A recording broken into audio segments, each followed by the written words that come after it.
할렐루야, 주님을 찬양합니다. 오늘은 구분된 자, 구별된 자라는 제목을 가지고 여러분과 창세기 말씀을 나눠보도록 하겠습니다. 창세기 1장 14절부터 19절까지의 말씀입니다. 우리 다 같이 한 목소리로 봉독하시겠습니다. 하나님이 이르시되 하늘의 궁창에 광명체들이 있어 낮과 밤을 나누게 하시고 그것들로 징조와 계절과 날과 해를 이루게 하라. 또 광명체들이 하늘의 궁창에 있어 땅을 비추라 하시니 그대로 되니라. 하나님이 두 큰 광명체를 만드사 큰 광명체로 낮을 주관하게 하시고 작은 광명체로 밤을 주관하게 하시며 또 별들을 만드시고 하나님이 그것들을 하늘의 궁창에 두어 땅을 비추게 하시며 낮과 밤을 주관하게 하시고 빛과 어둠을 나뉘게 하시니 하나님이 보시기에 좋았더라. 저녁이 되고 아침이 되니 이는 넷째 날이니라. 지난 창세기 1장 1절부터 13절까지의 말씀, 세상의 시작을 무엇부터 하셨는지 여러분 기억나시나요? 네, 맞습니다. 창조는 혼돈하고 있는 흑암 가운데 있는 세상을 하나씩 하나씩 하나님의 필요에 의해서, 그리고 우리를 창조하시기 이전에 환경을 만드시기 위해서 셋째 날까지 정리와 정돈을 하셨다라고 말씀을 드렸어요. 네, 오늘은 넷째 날입니다. 하나님의 창조는 넷째 날부터 지구와 대기권을 넘어서 우주를 창조하기 시작하셨습니다. 태양계를 포함하는 우리 은하에는 4천억 개의 별이 있고 이 은하들이 관측 가능한 우주에만 1700억 개 이상이 존재하는 것으로 추측된다라고 합니다. 사실일지 아닐지 그건 우리가 정확하게 알 수는 없지만 이렇게 어마어마한 우주가 존재하고 있다라는 것들은 정확하게 알 수가 있죠. 이것들을 기억하시면서 14절 우리 다 같이 한번 보도록 하겠습니다. 다 같이 읽겠습니다. 하나님이 이르시되 하늘의 궁창에 광명체들이 있어 낮과 밤을 나누게 하시고 그것들로 징조와 계절과 날과 해를 이루게 하라. 네, 하나님께서는 우주의 하늘에 빛을 발하는 광명체들을 창조하셨습니다. 이 광명체라고 하는 것은 우주의 행성들을 말하는 것이죠. 이 광명체들의 움직임, 즉 자전과 공전에 따라서 낮과 밤을 나누게 하셨습니다. 그런데 1장 4절, 5절을 보시면 낮과 밤을 이미 구분해 두셨어요. 4절, 5절 우리 다 같이 읽어보도록 하겠습니다. 하나님이 빛과 어둠을 나누사 하나님이 빛을 낮이라 부르시고 어둠을 밤이라 부르시니라. 첫날 이미 창조된 빛이 낮과 밤을 구분할 수 있도록 하셨어요. 이번에는 광명체, 즉 행성들로 또 다시 낮과 밤을 구분하게 하신 겁니다. 좀 더 섬세하게 우주 공간에 창조한 이 행성들을 통해서 징조와 계절과 날과 해를 구별할 수 있도록 하셨어요. 하루, 한 달, 봄, 여름, 가을, 겨울 같은 그런 계절, 그리고 1년과 같은 시간의 개념을 만들어 주신 겁니다. 계속해서 15절, 16절 우리 다 같이 한번 보도록 하겠습니다. 또 광명체들이 하늘의 궁창에 있어 땅을 비추라 하시니 그대로 되니라.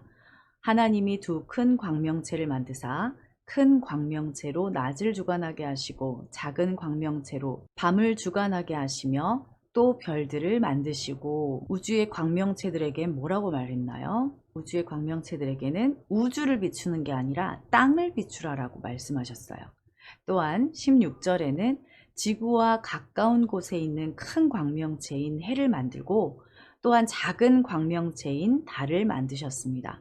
그리고 또 별들을 만드시고의 별들은 14절의 광명체들하고는 조금 다른 지구와 가까운 태양계와 아까 말씀드린 은하의 별들을 말하는 것이라고 생각을 하시면 맞겠습니다. 네, 태양계를 포함하고 있다고 아까 말씀드렸죠. 하나님께서는 어떻게 창조하셨는지, 먼저 생명이 없는 우주에 하나님의 빛을 명하신 후에 그 다음에 궁창을 나누시고 또 땅과 바다를 구분하셨어요. 그리고 나서 우리 우주를 싸고 있는 주변의 큰 광명체와 작은 광명체들을 만드시고, 그리고 그 주변을 싸고 있는 수많은 별들을 만드셨습니다. 우주 안에 멀리 있어서 우리가 갈 수 없는, 정말 상상할 수도 없는 그 멀리에 있는 그 행성들까지 만드시고 뭐라고 하셨어요? 네, 땅을 비추라 라고 말씀하셨습니다. 15절과 17절을 한번 읽어보도록 하겠습니다. 또 광명체들이 하늘의 궁창에 있어 땅을 비추라 하시니 그대로 되니라.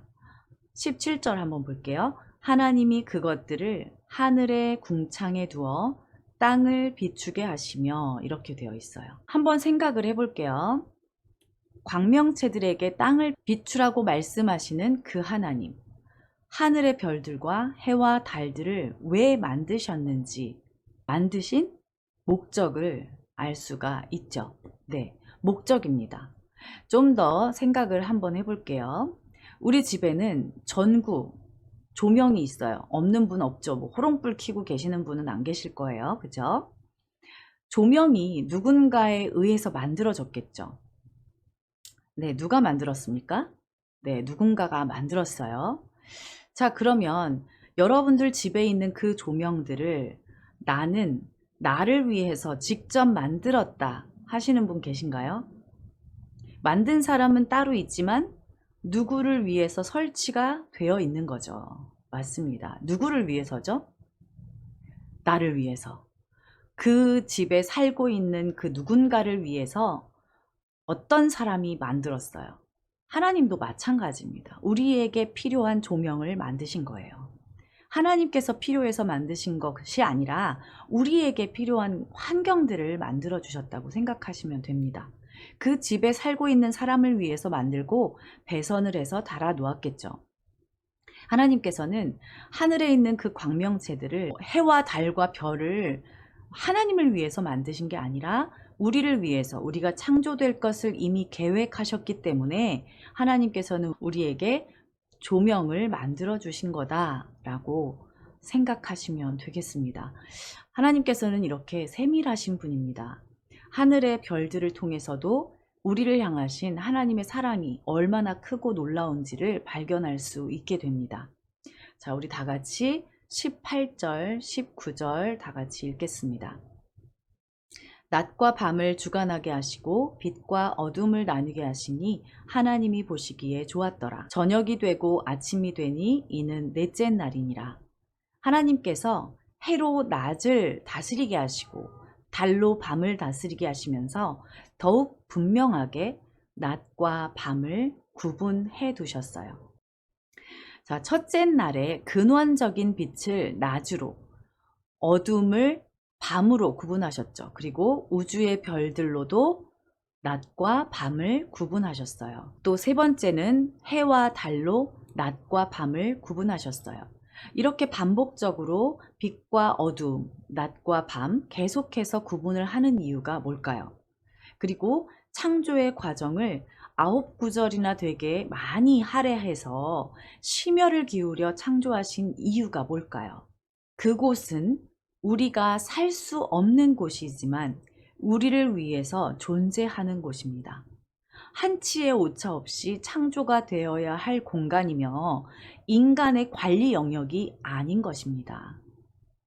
하나님만이 관할하는 곳이기 때문에 더 세심하게 구분한 것입니다. 우리가 우주에 가서 살 수는 없지만, 요즘은 뭐 가서 살겠다고 많은 사람들이 시도를 하고 있지만 아직은 부족하죠. 이렇게 우리가 살 수 있는 곳이 아니지만 우리를 위해서 존재하는 곳이 바로 우주라는 것입니다. 그래서 빛으로, 그리고 우주의 별들로, 해와 달로 정말 하나님께서는 놀랍고 놀랍게 세밀하게 세심하게 이렇게 구분해 두고 계십니다. 하나님의 창조가 정말 놀랍지 않습니까, 여러분? 자, 세상 모든 곳에는 빛과 어둠이 있어요. 빛과 어두움은 공존합니다. 빛이 있으면 당연히 그림자가 따라오게 되어 있어요. 귀신이 아닌 이상 이쪽에서 만약에 빛이 비춰지면 반대쪽에 그림자가 있죠. 그리고 내가 세계 어느 곳에 있어도 시간이 지나면 낮이 되고 밤이 되는 건 세상 어느 곳도 어두움만 있거나 빛만 있는 곳은 없어요. 그래서 빛과 어두움은 공존하지만 어두움과 빛이 함께 할 수는 없습니다. 창조하시기 이전에 세상의 모습은 어둠, 흑암이었어요. 그런데 하나님의 빛이 나타나요. 그러면 그 어두움은 더 이상 어둠이 아니죠. 빛으로 바뀝니다. 낮으로 바뀝니다. 그렇죠?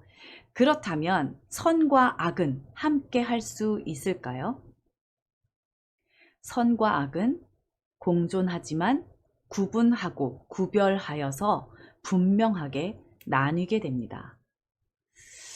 분명하게 나뉘어야 된다는 것을 우리가 알고 있어야 돼요. 대충 섞여서 구분하지 않고 함께 있을 수 없다는 것을 여러분들 알고 있어야 돼요.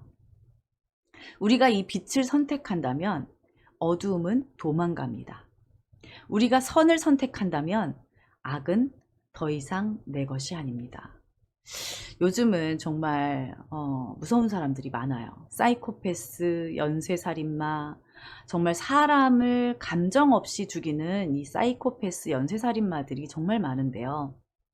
그들을 잡고 보면 이웃사람이나 동료들이 하나같이 하는 말들이 있습니다. 너무나 평범하고 조용한 사람이었다. 착하고 또 인사도 잘했다. 그럼 그 사람들은 선한 사람인가요? 선한 척 한 겁니다. 선한 사람이 아니라 선한 척 한 거죠. 참인지 거짓인지 우리는 구별할 줄 알아야 합니다. 바로 이 구분이란 쉽게 예를 들면 소를 종류에 따라서 종에 따라서 예를 들어서 황소, 물소, 젖소 이렇게 나누는 것은 구분이고 구별이란 국내산과 수입 쇠고기 이렇게 나누는 것 이렇게 수입산, 국내산 이런 식으로 나누는 것을 구별이라고 합니다. 또 혈액형, 인종, 낮과 밤, 선악 이런 것들은 구분이라고 말하고요. 가면 쓴 남자, 여자를 구별한다. 공과 사를 구별해라. 진품, 가품을 구별하다. 이런 식으로 정확하게, 확실하게 나눠지는 것은 구분이고요.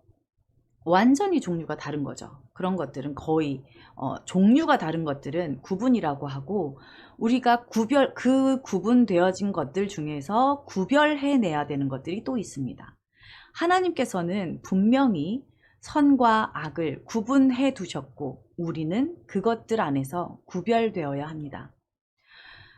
기독교인은 구별된 삶을 살아야 한다고 말씀하고 계십니다. 저는 코로나 기간 동안에 병원에서 약 1년 6개월 정도 코디네이터로 근무를 했는데요.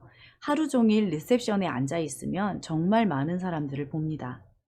저는 베트남에 온 지 올해로 15년 차인데 얼마나 많은 교인들을 알겠어요. 코로나 기간이었기 때문에 마스크를 착용하고 있었는데 얼굴을 못 알아보시더라고요. 그래서 덕분에 그분들의 이면을 볼 수가 있었습니다. 베트남 직원들이 목이 터져라 인사를 해요. 평소에 교회에서 온화하게 인사하시고 상냥하던 그분들이 남자, 여자, 집사님들 할 것 없이 때로는 장로님도 때로는 목사님 아들도 너무나 차갑게 인사도 받지 않고 쌩 지나가는 거예요. 처음에는 적지 않게 충격을 받았는데 나중에는 윽박 지르고 소리 지르고 눈을 흘기지 않고 인사만 받아줘도 그분이 다르게 보이더라고요. 어찌나 그렇게 말들을 쌀쌀맞게 하는지 정말 제가 두려웠어요. 얼굴을 이렇게 마스크를 떼기가 두려울 정도로 그랬었습니다. 자, 우리는 이 선과 악이 공존하는 세상을 살아가고 있는데 우리는 정말 빛이 된 하나님의 자녀로서 세상에서 구별된 삶을 살아가고 있습니까? 여러분들은 잘 살아가고 계신가요? 미국에서 버블티 목사님 사건이 몇 년 전 일인데 이제서야 지금도 들끓고 있는 그 여론들, 심지어 목사님과 의사 딸의 어떤 갑질, 그리고 이해되지 않는 컴플레인, 그리고 어, 요구, 이런 것들로 인해서 너무나 눈살을 찌푸리게 만들었고, 그리고 하나님의 얼굴에 먹칠을 했어요. 정말 빛이 되라고 하나님께서는 계속해서 말씀하고 계시고 세상에서 구별된 삶을 살아가라고 말씀하고 계시는데 우리가 스스로 높아지고 내가 이렇게 나는 높은 사람이야, 나는 이렇게 구별된 자야 라고 이야기를 하면서 갑질을 해도 된다는 얘기는 아닙니다. 내가 그들을 위해서 이 땅에 보내진 거지 그들이 나를 위해서 존재하는 게 아니거든요. 정말 자기가 입맛에 맞지 않다고 해서 뭐 어떤 음식점도 어떤 뭐 음료도 내 입맛에 안 맞을 수 있죠. 그러면 그냥 물을 타서 먹거나 버리면 되는데 그걸 먹어보래요. 끝까지 먹어보라고 얘기는 하는 거예요. 근데 내가 먹어보지 않아도 괜찮다. 나는 그냥 이거를 그럼 컴플레인을 하셨으니까 이거를 뭐 바꿔주겠다. 아니면은 이렇게 해주겠다라고 얘기를 하는데도 불구하고 먹어보라고. 왜 안 먹어보냐고. 맛이 이래가지고 되겠냐고. 이러면서 소란을 피워서 결국은 거기 있는 가드들이 욕을 했다고 이제 거기서 화가 나신 거예요, 이 목사님이. 그래서 그 목사님이 난동을 피워서 결국은 경찰이 왔습니다. 경찰이 와서 이런저런 설명을 하는데 경찰은 누구 편이 아니죠. 둘 다 동양 사람이었거든요. 매니저도 동양 사람이었고 한국 사람이요, 심지어. 그런데 그 사람은 나이가 많은데 왜 너는 아이처럼 이렇게 이런 아무 문제도 아닌 걸 가지고 이렇게 떼를 부리고 있냐라고 얘기를 하면서 좀 생각을 좀 해라 이렇게 얘기를 하는 거예요. 그런데 거기에 굴하지 않고 나는 끝까지 너희와 언쟁을 하겠다라고 얘기하면서 막 비난하면서 그 얼굴에다 대고 손가락질하면서 욕을 했어요. 심지어 심한 욕을 했어요. 쌍욕을 하더라고요. 그 목사님께서. 그러면서 그 여자 매니저는 눈물을 흘리면서 경찰한테 자기의 이제 이렇게 하겠다고 했는데 저분이 그 말에 대해선 인정하지 않고 계속 먹어보라고 했는데 나는 먹어보지 않아도 괜찮다. 내가 이렇게 해주겠다, 바꿔주겠다, 아니면 환불해주겠다 라고 얘기를 했는데도 저렇게 하신다. 라고 얘기하면서 눈물을 흘리는 걸 봤습니다. 네, 누가 먼저 잘못을 했고, 누가 뭐 무슨 문제가 있었고, 뭐가 이렇게 됐고, 이런 것들은 차후의 얘기예요. 그런 것들은 아무 문제가 되지 않아요.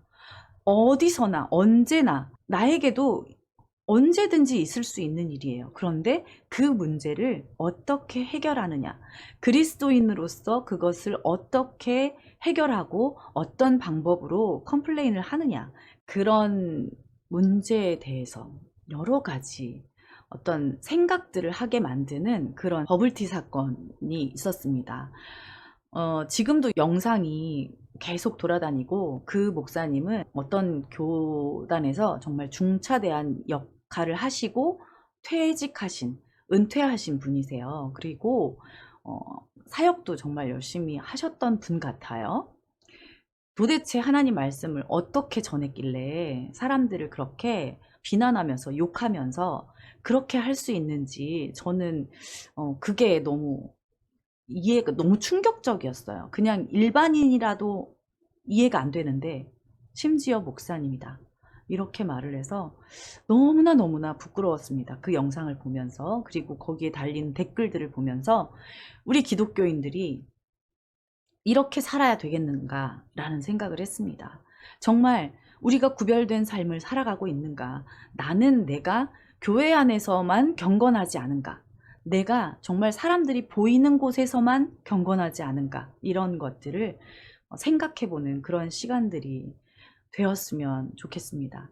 저는 내가 의도하지 않았지만 누군가 오해로 상처받을까, 혹시 나의 행동으로 인해서 누군가 실족하지는 않을까 하는 부담감이 늘 있습니다. 여러분들은 어떤 부담감을 가지고 살고 계신가요? 나는 남들 신경 안 쓰고 너무나 편하게 살고 있다. 나는 그런 죄책감에 시달리고 싶지 않다. 이렇게 살고 있지는 않으신가요?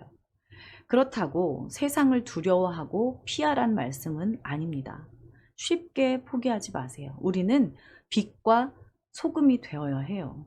우리는 빛이 되어야 돼요. 빛의 역할을 해야 돼요. 하나님께서 제일 먼저 창조하신 게 빛이에요. 우리는 하나님의 형상으로 만들어졌어요. 하나님께서는 빛이길 원하시는 거예요. 어두움을 물리치는 역할을 우리가 해줘야 합니다. 실수 누구나 하죠. 다시 하면 됩니다. 왜 현대 교회는 세상을 아름답게 창조하신 하나님의 자녀들이 사람들의 비난을 받게 될까요? 왜 비난을 받게 된 걸까요?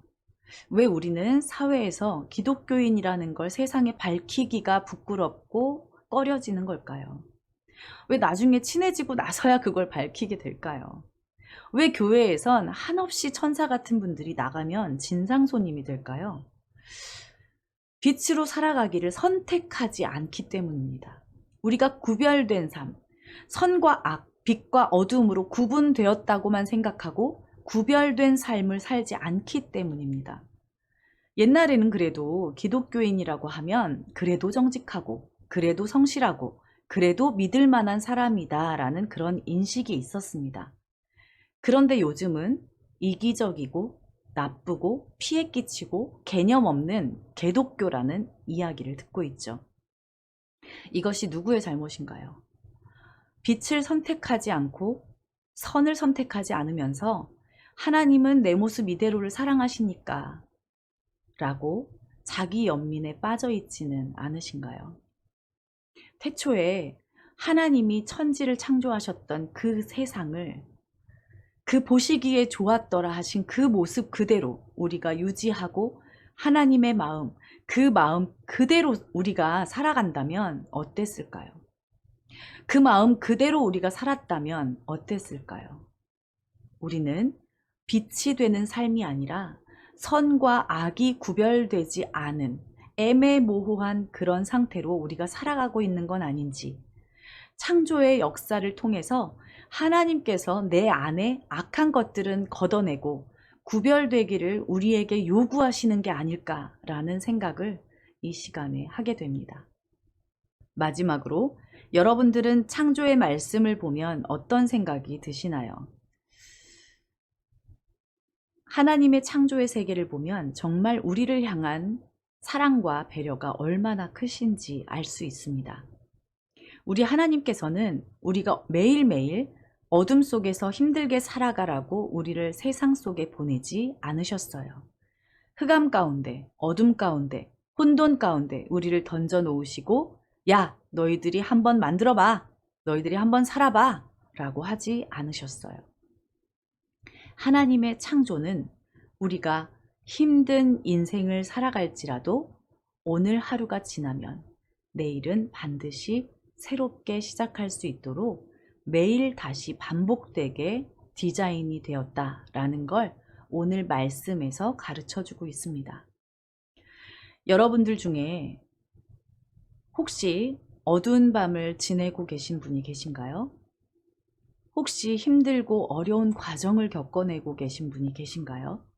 모든 어려움은 지나갑니다. 지나가고 나면 빛이 다스리는 낮이 우리에게 다시 반드시 찾아올 겁니다. 슬픈 일도 이제는 끝나고 지나갈 거예요. 또 다른 날에 아침이 찾아오듯이 기쁜 일이 곧 찾아올 거라는 소망을 하면서 살아가시기 바랍니다.